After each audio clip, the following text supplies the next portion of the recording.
বন্ধুরা নমস্কার, আমি ডক্টর জয়ন্ত বাইন, প্লাস্টিক এবং কসমেটিক সার্জন। আজকে আমাদের এই ভাই এসেছেন হেয়ার ট্রান্সপ্লান্ট কনসালটেশন করার জন্য। ওনার মাথার চুল পড়ে যাওয়ার সমস্যা রয়েছে। আপনার বয়স কত? 20। তো 25 বছর মাত্র বয়স, কিন্তু যথেষ্ট চুল পড়ে গেছে এবং মাস্ক পরলে পরে ওনাকে আরও বেশি বয়স্ক বলে মনে হচ্ছে যেন 30+ বয়স। ওনাদের সঙ্গে যে আলোচনাগুলো হচ্ছে সেগুলো আমরা আপনাদেরকে শোনাবো। হেয়ার ট্রান্সপ্লান্ট নিয়ে একটা কমন প্রশ্ন থাকে, স্যার পড়ে যাবে কিনা? চুলগুলো তো করবে, এত টাকা পয়সা খরচা করে করালো, পড়ে যাবে কিনা? এই যে মাথার পেছনে যে আমরা বললাম 3টে ডোনার এরিয়া হয়, একটা মাথার পেছনে, একটা দাড়ি, এই এরিয়া। মাথার পেছনে যে চুলগুলো আছে এই চুলের মধ্যে অ্যারাউন্ড 10% চুল কিন্তু হরমোন সেন্সিটিভ হয়। চুলের গায়ে তো লেখা থাকে না, কিন্তু এই যে সোকল্ড পার্মানেন্ট হলেও এখানকার সব চুল কিন্তু পার্মানেন্ট না, 10% কিন্তু মেশানো থাকে। কারণ এখানে ধরুন 90% হরমোন সেন্সিটিভ, 10% হয়তো হরমোন সেন্সিটিভ না। দেখবেন কারো পাতলা হয়ে গেছে কিন্তু সব পড়েনি, তার মানে এগুলো সেন্সিটিভ না। তো ডোনার এরিয়াতে ধরুন 100টা চুল নিলাম, তার মধ্যে 10টা চুল সেন্সিটিভ থাকবে, ওই 10টা চুলের কিন্তু পড়ে যাওয়ার সম্ভাবনা থাকে। এইটা একটা ব্যাপার। কিন্তু দাড়ির চুল একটা চুলও পড়ে না, কারণ এর সঙ্গে হরমোনের কোনো রিলেশন নেই। বডির চুলও পড়ে না, কিন্তু বডির চুল পাতলা হয়। তো সুতরাং পড়ে যায় কিনা যদি বলেন, এক কথায় যদি বুঝতে পারেন তাহলে হ্যাঁ বলবো। কতগুলো চুল পড়ে যাবে? 10% চুল পড়ে যাওয়ার কিন্তু সম্ভাবনা থাকবে। সেই জন্য আমরা সামনের দিকগুলোতে অন্তত দাড়ির চুল মিশিয়ে দিই, যাতে ওই পড়ে যাওয়ার চান্সেসটারও কমে যায়। একদম সামনে যদি 100টাই আমি মাথার পেছনে চুল দিই, তার মধ্যে 10টা পড়ে যেতে পারে। কিন্তু 100টা না দিয়ে আমি 50টা চুল পেছনে আর 50টা দাড়ি দিই, তাহলে আপনার ম্যাক্সিমাম 5টা চুল পড়তে পারে।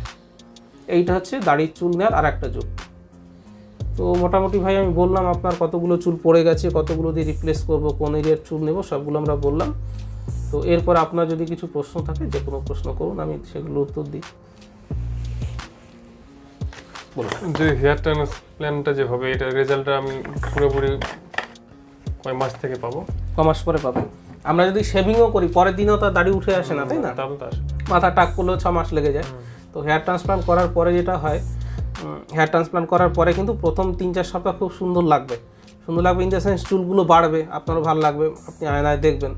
তারপরে কিন্তু খারাপ লাগে, আপনার দুঃখ শুরু হবে নেক্সট 2 মাসে। দুঃখ শুরু হবে বলতে কি, যে চুলগুলো ট্রান্সপ্লান্ট করেছিলাম সেগুলো কিন্তু পড়ে যায় ইমিডিয়েটলি। 2 থেকে 3 মাসের মধ্যে দেখবেন প্রায় 70% চুল কিন্তু পড়ে গেছে। তখন আপনি ফোন করবেন কি, স্যার সব চুল তো পড়ে গেল। আমরা তখন বলবো যে এগুলো আবারও গজাবে। ওই চুলগুলো 3 মাস পরে গজায়। একটা উদাহরণ দিয়ে বলি, আপনাদের তো গ্রামে বাড়ি, আমারও গ্রামেই বাড়ি। দেখবেন আমরা ধানের বীজতলা থেকে তোলার পর যখন রোয়া হয়, প্রথম 8-10 দিন গাছগুলো মিয়ে পড়ে না, পাতাগুলো হলদে হলদে হয়ে যায়। মোটামুটি 2-3 সপ্তাহ পরে আস্তে আস্তে আবার সবুজ হয়ে ওঠে। তেমনি ট্রান্সপ্লান্ট করার পরে ইমিডিয়েটলি ওই চুলগুলো আমরা যেগুলো বসালাম সেগুলো 2-3 দিন সুন্দর গ্রো করবে। 2-3 দিন না, 2-3 সপ্তাহ ভালো গ্রো করবে, বেশ কোচা কোচা দাড়ির মতো হবে। তারপরে দেখবেন একটা দুটো করে পড়ছে, আপনার হাতেই দেখা যাচ্ছে। কিন্তু এতে ভয় পাওয়ার কোনো কারণে 3 মাস পরের থেকে আবার গজানো শুরু করে এবং সম্পূর্ণ ইরাপশানটা কমপ্লিট হতে অ্যারাউন্ড 8 মান্থ মতো সময় লাগে। 8 থেকে 9 মাস লেগে যাবে সব চুলগুলো আসতে। আপনি চুলের মধ্যে হাত দিলে বুঝতে পারেন খোঁচা খোঁচা একটা চুল ফুলের মতো বিচ্ছে। কারণ কোনো একটা চুল ধরুন 3 মাস পরে বেরোচ্ছে, কোনোটা 4 মাস পরে বেরোচ্ছে, কোনোটা 5 মাস পর, যেটাই নতুন বেরোচ্ছে সেটা দিলে পরে বোঝা যায় যে লাগছে, একটা খোঁচা খোঁচা মতো লাগছে। হ্যাঁ, তো এই জিনিসটা মোটামুটি 9 মাস, 8 থেকে 9 মাস লেগে যায় সম্পূর্ণ হতে। 12 মাসের মাথায় যে রেজাল্ট আপনি পেলেন সেটাকে মোটামুটি ফাইনাল বলে ধরতে পারেন। তাহলে মোটামুটি 8 থেকে 12 মাস লাগবে ফুল রেজাল্ট পেতে। হ্যাঁ, এইটা। মেডিসিন কতদিন নিতে হবে?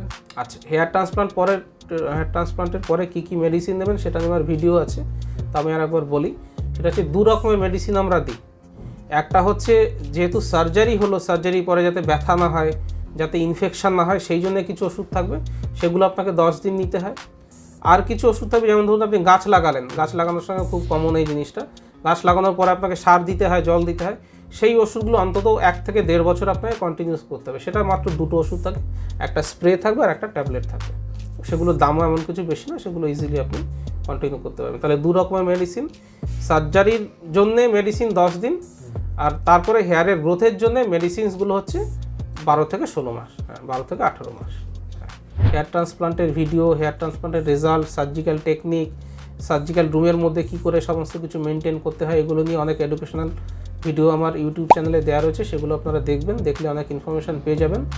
আর হেয়ার ট্রান্সপ্লান্ট যদি করতে চান তাহলে ডোনার এরিয়ার ফটো, যেখানে চুল রয়েছে, যেখানে খালি হয়ে গেছে, পাঠিয়ে দেবেন।